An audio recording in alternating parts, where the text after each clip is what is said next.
Hey everyone, it's Jen. So I had a very interesting conversation yesterday about basically the new Google algorithm update, the core update. And there was some talk about this update is affecting food bloggers. And there was a lot of discussion about just the way that food blogs are. And for some reason, they're looked upon as like this whole other niche site. And so I decided let's do a series and let's go over some facts and myths about food blogs. Our first myth is that food blogs have to include recipes. And at first you're thinking, well, of course, that's what makes it a food blog. But no, okay? And I'm going to go over exactly why a food blog doesn't have to have a single recipe on the site. But first, I went over to ChatGPT and I asked, do food blogs have to have recipes? And the first thing it said was no.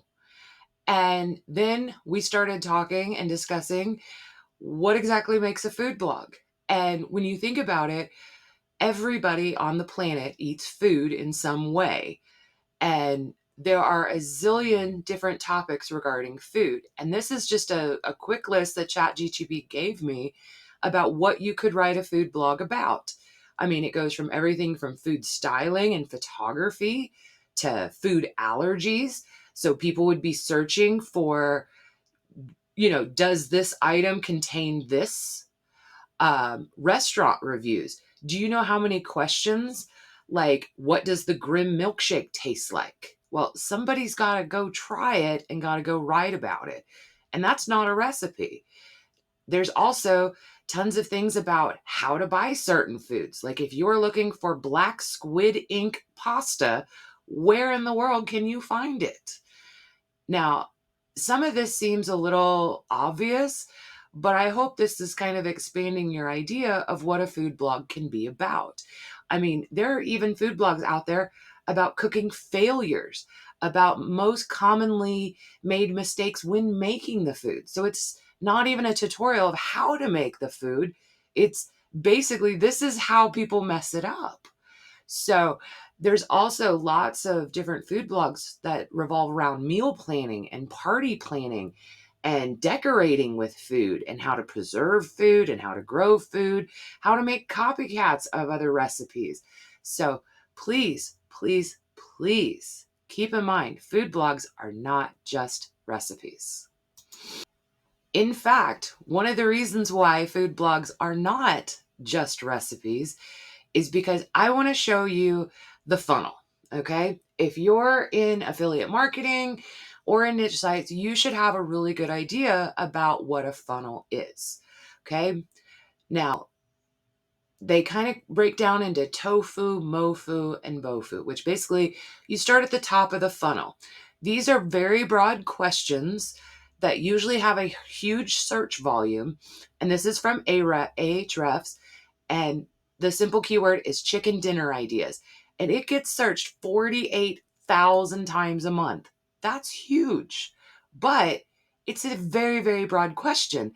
And depending on who you ask, there's going to be 12 million answers here. Now, when we get into the middle of the funnel, this is getting a little bit more specific and we have smaller search volume. And so that same, chicken dinner now becomes healthy chicken dinners, easy chicken dinners, rotisserie chicken dinners, quick chicken dinner ideas, chicken dinner ideas healthy, shredded chicken dinner ideas for family. Every single one of these has less search volume, but when you think about it, one article could actually hit for multiple of these. So in some ways, these middle of the funnel questions and keywords actually could have better search volume and get you more clicks than the one that had 48,000.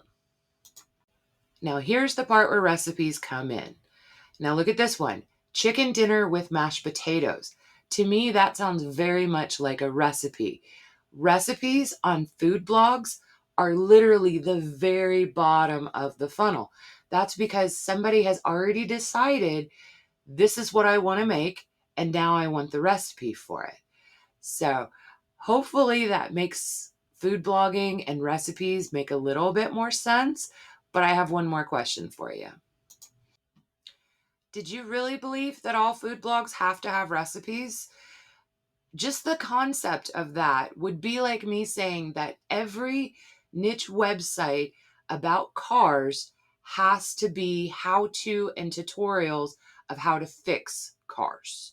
And I hope you know that the concept of a site about cars is way more than just fixing them. People want information, they want to compare, they want options, they want ideas. And basically, that's what a food blog really is. It is a gigantic topic, and I guess people just lump all food bloggers together as like mommy recipe blogs, but that is actually a very, very small portion of what food blogs actually are.